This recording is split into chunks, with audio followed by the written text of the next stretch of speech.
Welcome to Data Myths Podcast with your hosts, Brian and Melinda Gagnon. So, a little about us. I'm interested in how tech helps us improve our lives. I have 20 years experience in digital communications. I'm an ex-Googler and now help launch new companies and products. And I've spent 20 plus years evangelizing tech at some of the world's largest companies. Whether you're a dataphile or a dataphobe, we have something for you on this podcast. So get ready. Let's go. Hey, Brian. How's it going? It's pretty awesome. I've got a little bit of a scratchy throat today. So this episode is going to be, I think, unofficially sponsored by Ricola, the secret of the Swiss mountains. Oh, nice. Good. It's always good to have a, JK sponsor. Why not? Yeah, I mean, Jack Daniels refused to let me, kind of have a sponsorship, so I figured I'd go with Ricola. Well, they both could make your voice smooth, so, you can have that going for you. Exactly. Next episode will be unofficially sponsored by Jack Daniels. Nice. Yeah. So we have that to look forward to. Let's work on that. Let's try to figure that out.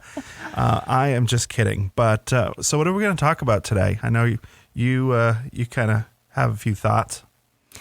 Yeah, just a few. So let's see. What was this particular thought about? So basically, one of the things that, we've been seeing and talking a lot about is just the fact that we're creating a lot of information at a very rapid pace, right? So that is a very true statement. Yes. So, we've seen like 90% of data in the world was created in the last couple of years. Amazing, right? Yeah. And luckily I was kind of at the epicenter of that, working at the world's largest storage company. So can you name this world's largest storage company? Yeah. So Western Digital SanDisk. Okay. I ran engineering there. So had a decent finger on the pulse of how fast data was expanding. So definitely something near and dear to my heart. Yeah. Yeah. And so when we kind of think about what that means to us overall as kind of a society and culture, and this is something that I always like to think about because my background is a lot of humanities and political science and all that good stuff, is how are we looking back on that information? How are we making sense of it all? And just how do we kind of wrangle all of it, really? Wrangle it? What do you mean? Yeah, like how do we make sense out of all of this information to make it meaningful to us? Because it really matters to be able to look back on the information that we create in order to understand our past, to understand why things happened the way they happened. So if we think of all of this digital information that's being created, like how do we make sense out of all of it? And how do we look back to study it and make sense out of like where we've been and where we're going? So you're saying that we need an internet pyramid? An internet pyramid? Yeah, to kind of capture all of the signs of the times, and that's kind of what that was, right? They carved on the walls of it, and it became a huge archaeological dig later on. Well, sure. That's a good way to put it. So, we have kind of two things going on. We've got a ton of information being created, and it's being created in a format that's kind of ephemeral, right? It can disappear. So if we think of like websites, you create a website, it's a lot of information there. You can shut it down. You can change it. News articles, right, that aren't in print. We're moving purely online. Parallel realities with bits and bytes doing things differently for different people, like the new Delta stuff. Right. Yeah. Going back to the CES episode. Absolutely. And that's a whole different kind of wrinkle in all of this when you have dynamic content being served. Yeah. How do we capture that? Right. So this is a big question on how do we kind of understand our history, essentially, when we're moving to this digital format. So I guess my question is, what's in it for me? Why would we want to know this stuff? Right? Because most people probably don't. Most people might not even care. They're just like, where are my pictures?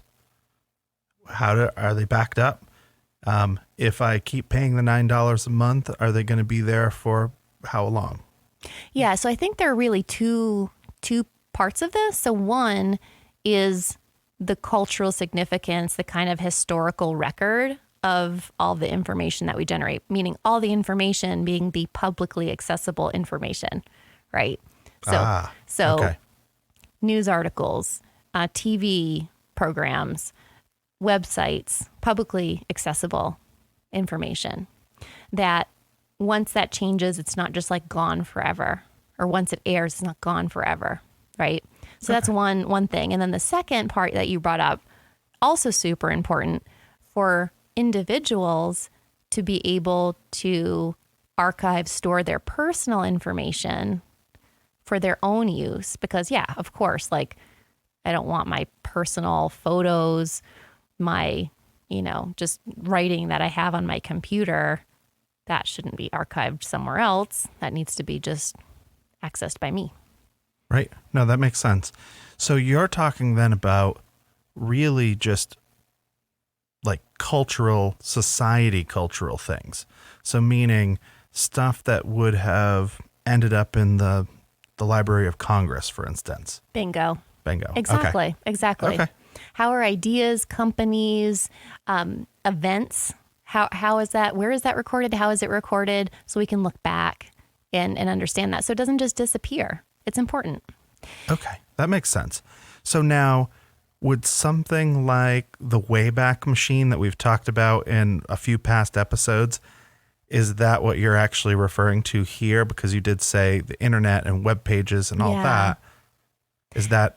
Absolutely. Yeah, that's a big part of it. And just as a refresher for basically the Wayback Machine is a service where you can basically plug in a website and you can see the various iterations of it over time. So it stores past versions of a website.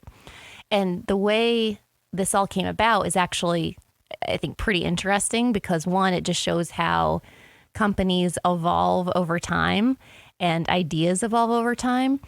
And it also is serving a huge need. And there's really no other service that's doing the work that this is doing in such a massive scale. So yeah, it's pretty interesting. So the thing that I find really interesting about the Wayback Machine, first of all, the first website I ever built, or one of the first that I ever built commercially, was actually just on the Wayback Machine. Barely made it. I think it was it 98? 96 it started.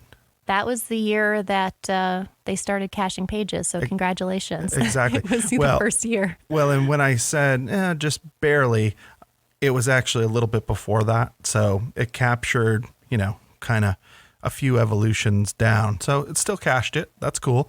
The other thing I found really interesting is that in looking into the Wayback Machine, they started caching for 5 years before they told anybody. Yeah. And I think that is incredibly interesting.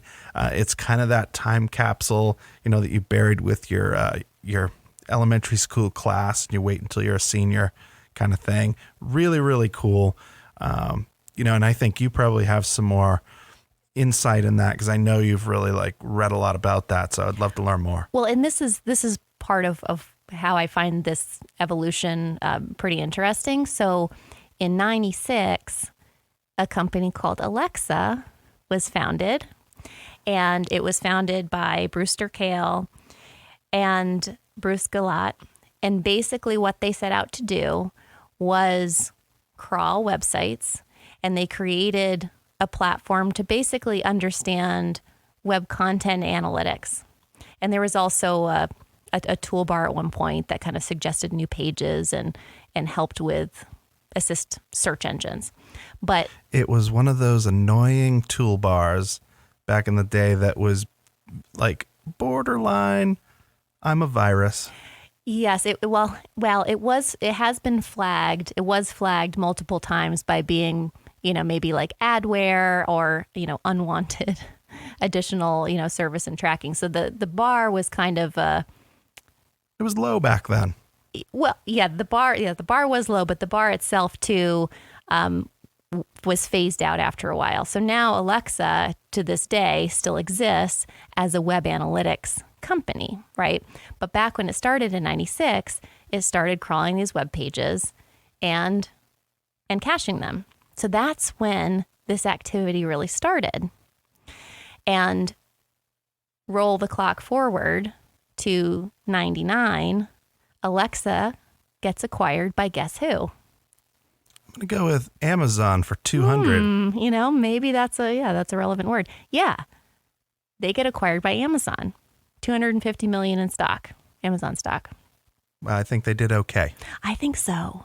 Well, I think they really did because now Bruce, the founder, runs a nonprofit. Excellent. That's Yes. good. He's giving it back. Exactly. Pay it back. And this nonprofit is the Internet Archive, which owns the Wayback Machine. And it is been doing this massive, massive undertaking of archiving. Their goal is all of the information across the internet. I mean, that's a fairly audacious goal. But I mean, It is. But it's really, really neat because I've spent quite a bit of time on it and I've gone back to companies and startups that I've worked with over the years. And it really is mind blowing to go back in time and look at the stuff that just disappears, right? Because we've been in a society or a digital society where we write some new code today, we do a push and, merge it out in the stream, right? And the stuff kind of goes away. Oh, absolutely. Absolutely. It's onward and really upward. interesting. And, and to think about how like this Alexa company has, infused into Amazon. So, anybody who's looking at who's crawling their website, I remember like just, what was it, a year ago or so, we were seeing Amazon, Amazon, Amazon hitting our website. Well, that's what it is.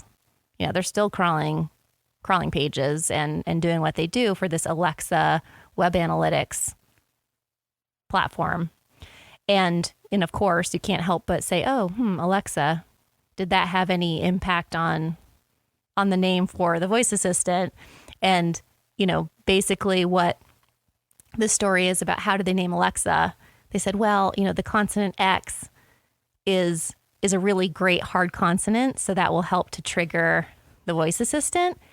And they mentioned the same story about naming that the original company Alexa had, that it's basically a nod to the Library of Alexandria that had the biggest repository of knowledge in the ancient world. So it all comes back to that Very idea. Interesting.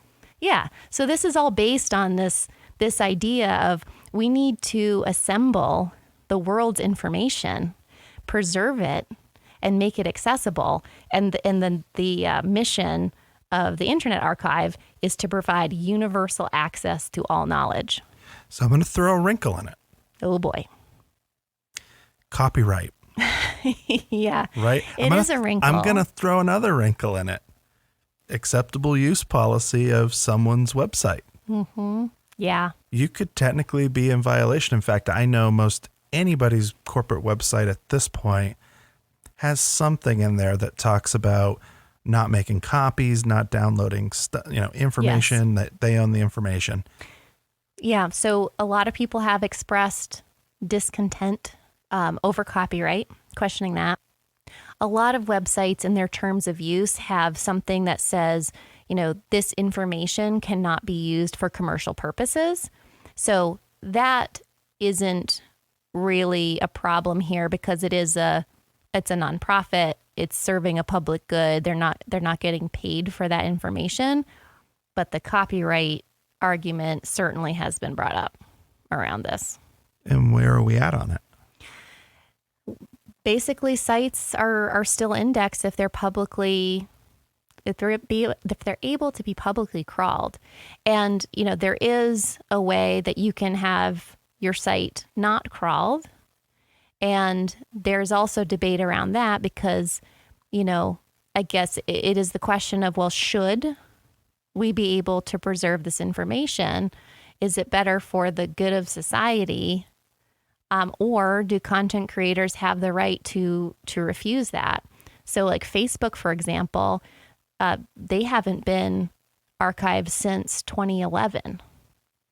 Interesting. Is that because they're a walled garden, basically? I couldn't find why. Huh. So that's a really good question. If anyone knows why, I would love to hear about it. And, and granted, of course, you're not crawling and archiving private information, but if someone has a publicly accessible page, why not? It's public. Yeah, I know with Instagram specifically, there are a ton of sites that basically syndicate IG. Yeah. Right. Yeah. And so that stuff's archived somewhere else. Right. So yeah, I mean, these are great questions. And, basically the importance of this work, I mean, is really clear. The Library of Congress has received a ton of information from this archive. In 98, they got like 2 terabytes of data. Which that in from itself, the Internet Archive. That in itself makes me laugh. Like 2 terabytes. That was a lot of data in 1998. This was 98. Yeah, exactly. In context. To put it in context, in 1998, I'm going to guess in 1996, I remember like an 8 gigabyte hard drive was big. So yeah, that's a lot of data. That was a big deal. That was a huge deal. Yeah, exactly. And, and in terms of what they're recording today, I mean, of course, websites is one, but they also focus on like what they call like ephemeral media, right? So it airs and it goes away. So the Internet Archive is also archiving television programs. They're also doing a lot with digitizing print books, which is important. So, this is the type of work that they're doing. So this is preserved and people have access to it. Interesting. Yeah. I mean, and it's also worth thinking about too. This is one organization that's doing it. One organization that's deciding what's important to archive and what's not, and where that line is. And that's also kind of interesting to think about. Well, here's the other thing too. So when you talk about, exclusion of being basically crawled, that's the robots.txt that you stick on your website, and, you put in information in there, whether or not you want it crawled or not. That's like a recommendation. There's nothing to say that something else doesn't come along that doesn't recognize that and just archives it anyway. Yeah, it's not. Yeah, as you said, it's not like a hard barrier that the crawler cannot pass. It's just like, nope, please don't, but you can. Right. So. And this is also something. These archives is kind of a case in point that shows how important it is. Just 2 years ago, a website was pulled off of the archives and actually used in a court case where this guy basically had put malware on a bunch of computers, and they were trying to, of course, prove that it was him. And they pulled up a website, and it was admissible in court as proof. So now we have legal precedent that the Internet Archive, the Wayback Machine, the information that's stored here is a record. It's a type of official record. Well, so on that point, I was actually recently working with a startup, made some changes on our website, spoke at a Y Combinator event, and one of the founders maybe not so cleverly talked to one of the competitors. And then within the very next day, a lot of the wording on the website was exactly the same as what we'd just spoken about. I went on the Wayback Machine and could actually see exactly what it was and what it got changed to. And there were places where they just blatantly copied it. Yeah. Yeah. And there would be no way it would be a he said, she said thing if you couldn't look back and find that. Yeah, exactly. And we didn't really press the issue. It wasn't worth it. So. Right. But, it just shows like, yeah, this is important. And, are we doing this in the right way? Who's thinking about this? Who are the kind of, who holds the keys to the castle, essentially? Exactly. So, no, it totally makes sense. And I mean, and I think that is just such a small little sliver of what's getting archived, right? And if you think about sort of the technology and everything around this, it's huge. I mean, there is video archives, there are now audio archives, almost every digital, recording or voicemail is now getting read in. You've got different languages with things like, Duolingo. They are recording people's voices and like how you say, different words in other languages. All of that stuff is getting archived and on the digital front. So really, really interesting. And I think, even the presidency, I mean, they are recording more stuff than they ever did. And we're starting to run into some of these problems that come from the level of archiving that we indeed are doing. Yeah. Yeah. So it's like, libraries, maybe we don't think libraries are cool, but it's really pretty important. I saw a stat on libraries yesterday, actually. More people are going to public libraries now than they are going to movie theaters. What? Exactly. Well, crazy, right? I mean, we just talked all about streaming. I think movie theaters are, unless you're doing something really cool like IMAX or 3D or, seats that shoot water in your face or so 4D like stuff. 4D. Yeah.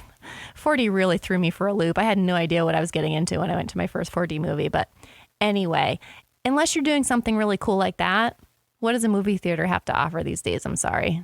Yeah. Well, and let's anyway, go back. I digress. I digressed us. So no worries. So, okay. Where do you want to go from here? So we talked about kind of the cultural, legal significance of this idea of recording in a reliable, accessible way, like all this information.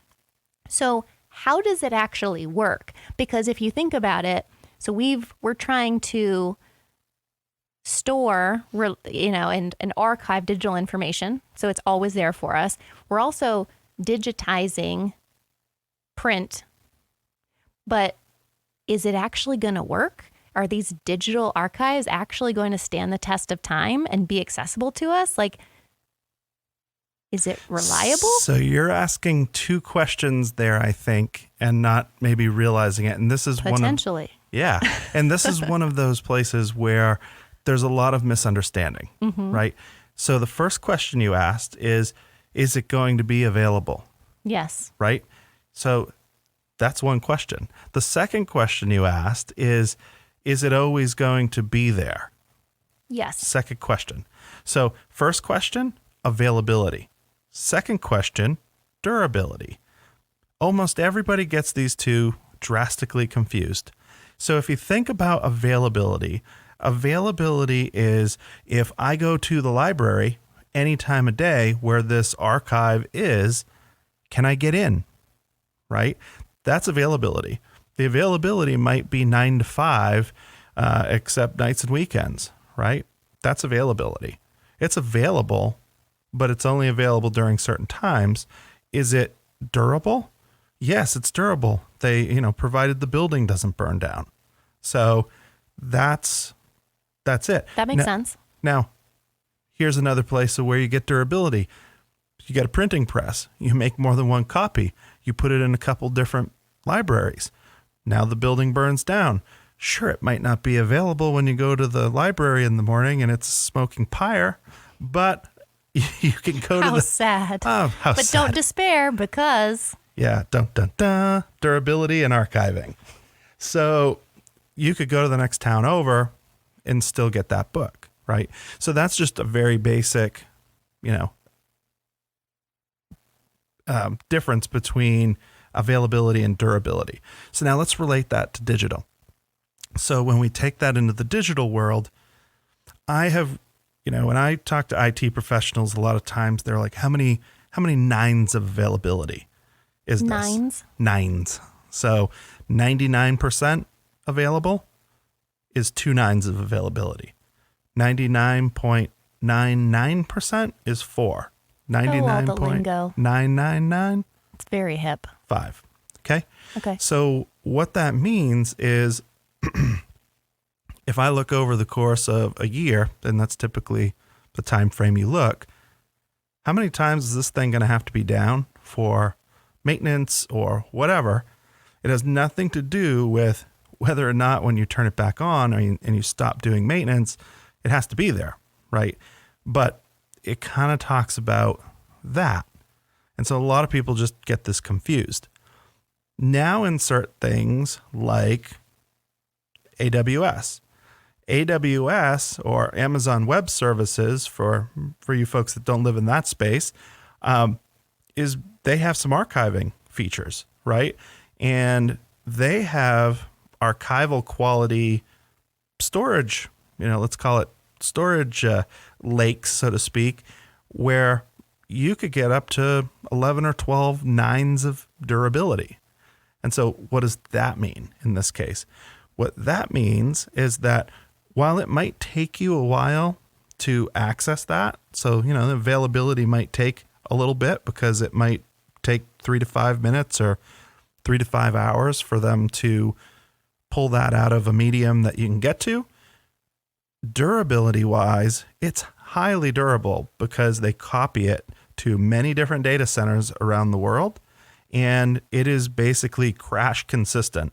So there's a lot of math that goes behind it, but they're basically, if you took a Word file that was your resume, it would take that file, and as it was copying it into that medium, it would start to copy it to those 3 different places, and it would use some math and an algorithm to really split that up, line by line, and it would shuffle it out like playing cards.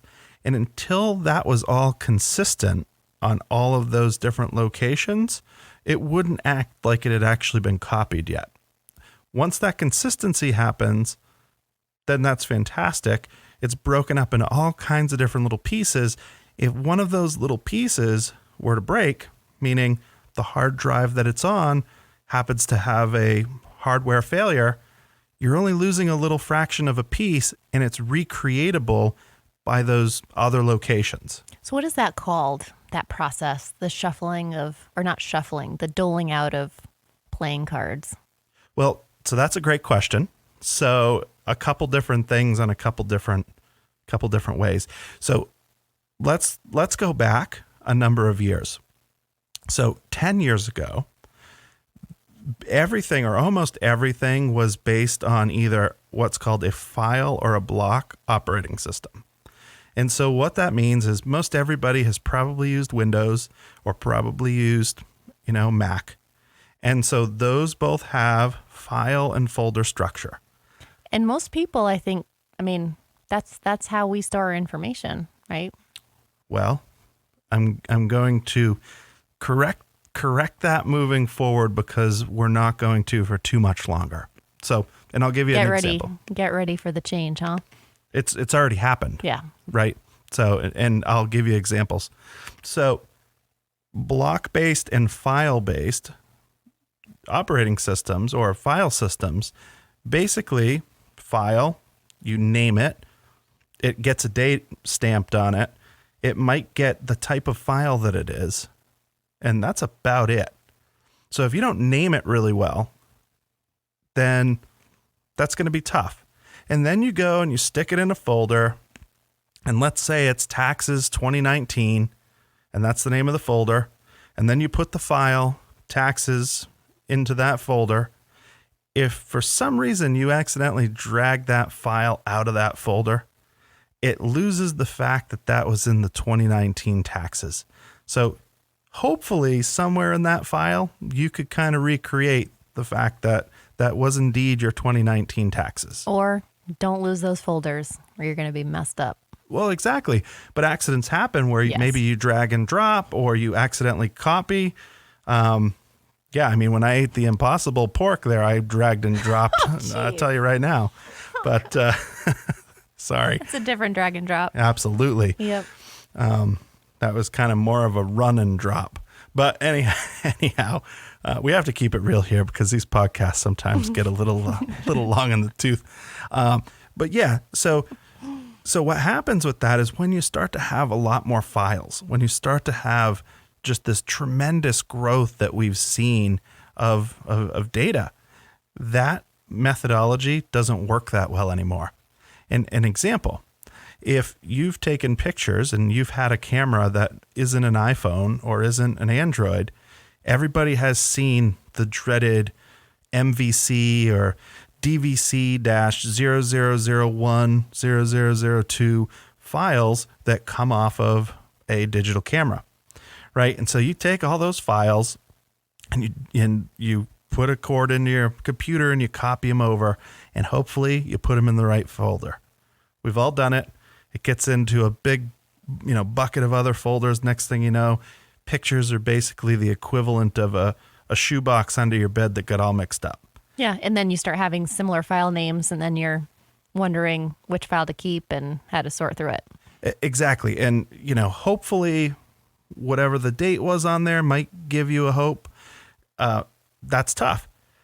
Things like Adobe and other people came along with things like Lightroom and Adobe Bridge, and the sole purpose of those technologies were to literally take meta tags and let you start to organize things and put little meta tags or, tags, so to speak, names, categories onto individual files. So now, rather than just bringing that in, dumping it into a folder and hoping for the best, or renaming every file, which is just impossible, now you're saying, okay, cool. All these ones that I'm importing from this memory card, these are all from Cousin Steve's wedding, right? And Cousin Steve's wedding was in May of 2017, and it was in this location, and it had Cousin Steve in it, and maybe there are other people. We'll get to that in a minute. All of that stuff. So that is meta tagging, right? And that started to become really important, especially to people that generated a ton of files and a ton of information. And so that's sort of where we are today. And that's one piece of the problem of why we've had to change. So now let's kind of move into the next piece. And so I didn't talk about block file systems. All a block is it's a higher level than that. It is literally segmenting off a whole section of a disk drive, and let's just say from 0 to 5,000, and all of the files that are on there. That's a block of data. I'm just going to super simplify that. That gets geeky real fast, and we just don't need to go there. But again, it's about the same for practical purposes of this conversation. So let's move forward. So now we've got things that are generating a tremendous amount of data. So Facebook, every single post that you put on Facebook is essentially a little article. Every single picture you put on Facebook is yet another picture. Every single post you put on Instagram is another object, right? And so all of these things, if they had to name that every single time, it would be impossible. So born was object-based storage. And so object-based storage is, rather than giving it a name and a folder and having that structure to store stuff and organize it, everything gets a generated number. And that generated number or key is basically like me giving you a, security box key, right? And so you know how to get to it. You could share that key with someone else so that they could see the picture too, but it's a big, long number. And if you look at that big, long number, it doesn't probably mean a whole heck of a lot to you. And you could see this if you log into your Facebook and you start looking up in the URL, the address, right? You'll start to see like a really long number that's up in there. When you start to like drill into things, that's an object, right? And you'll see like a bunch of those objects. So if it was just the objects, it would be a pretty miserable thing to navigate. But what happens with object-based storage is they've started to split the naming with the tagging. So not only is there an object and an object ID, but then there's also a meta tag database. So marry those two together, and now you have a really, really great database where you can have much, much more information. So unlike in a file structure with folders, where you're using the folders to kind of help organize stuff. Now you use meta tags to organize stuff. So much like Adobe, Lightroom and Bridge and a number of other tools like that, you're now using those tags, and those tags are what help you actually organize stuff. Hashtags also help you organize stuff, right? So now you're starting to understand, right? Like meta tagging and object-based storage really, really helped with that portion of the file system starting to break, right? And so in terms of what we need to do to make sure that information is available and durable, really what, if someone said, how do I do this? So what would you recommend? So great next question. And I want to kind of cover the one other piece of why things broke or why things are in the process of breaking. Yeah. So because data has been growing so fast, we built stuff into hardware so that if a hard drive fails, which they do, we know that they break. Most of the time they have a mean time between failure of 1 million to 3 million hours, right? That's a long time, but that's collectively over many, many, many, many objects. So hard drives fail, they break. Everybody's probably had an effect of one of those. So we built methods so that you could take a bunch of hard drives and do what we call a stripe, right? And a stripe with parity.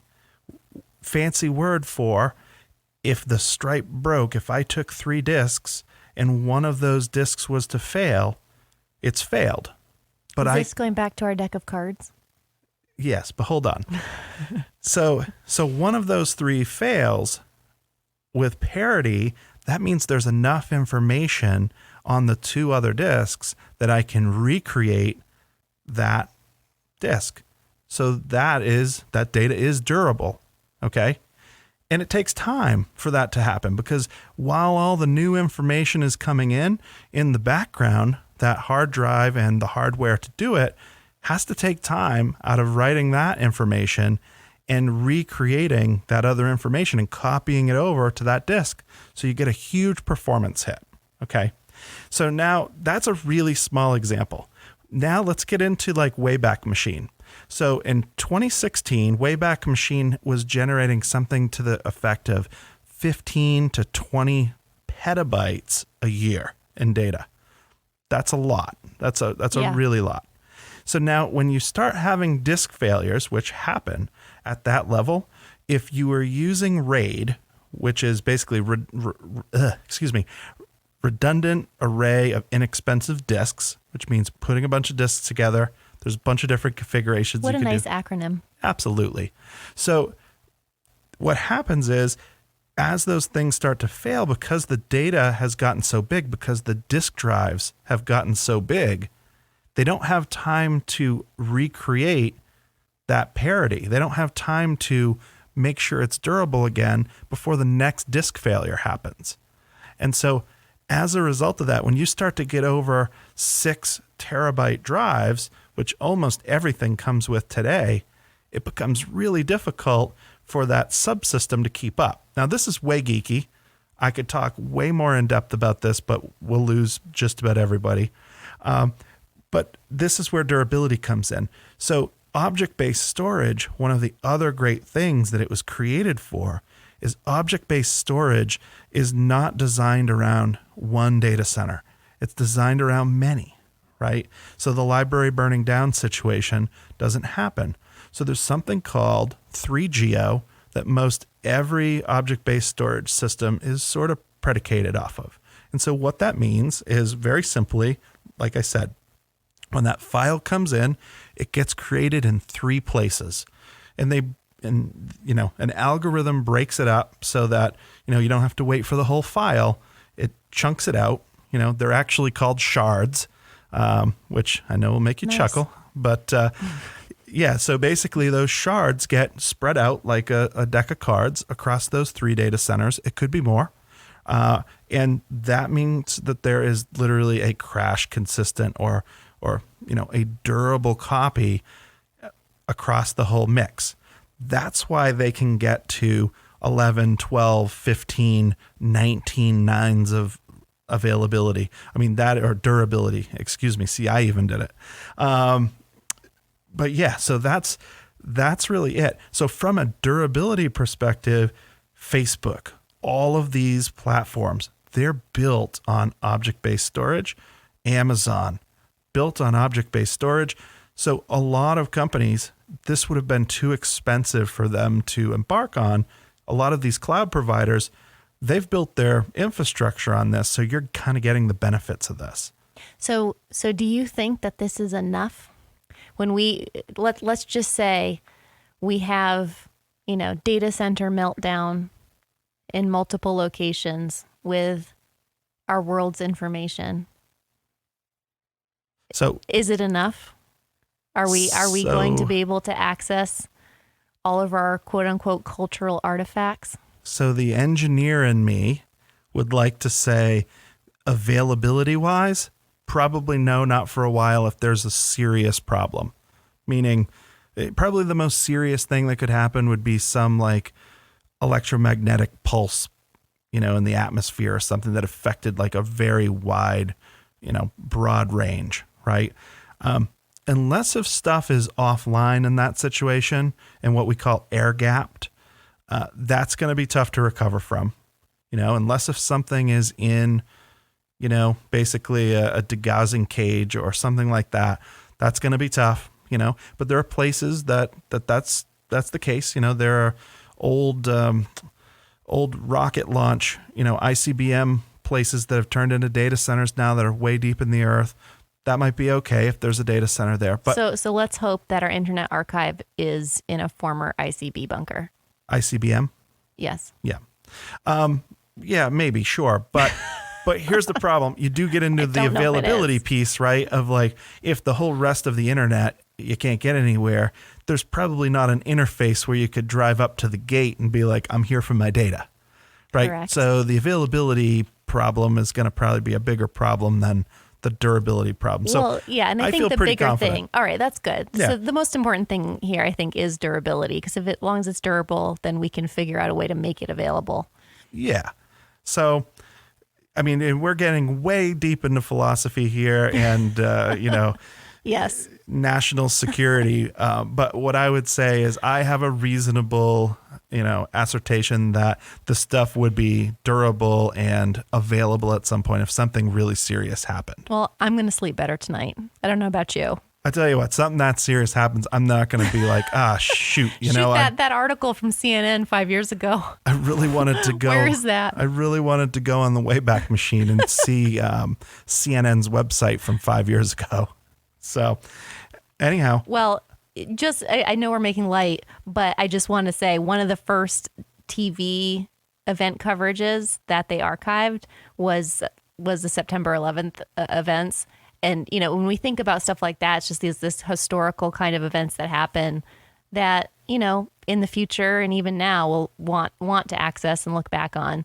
So, we don't think much of it, but it is important and we will all use it in some fashion in our lives. So, all right. Well, thank you for putting together some good, thoughtful pieces. Got my wheels turning a little bit, but looking forward. We can pick this up and talk about so much more. But thank you. Thank you for object-based storage. I didn't create it, but I will happily use it. So thank you. Yeah. Talk to you later. Thanks so much for listening. This episode is sponsored by Uprise Partners. Uprise launches startups and evolves established companies. Check it out at www.uprisepartners.com.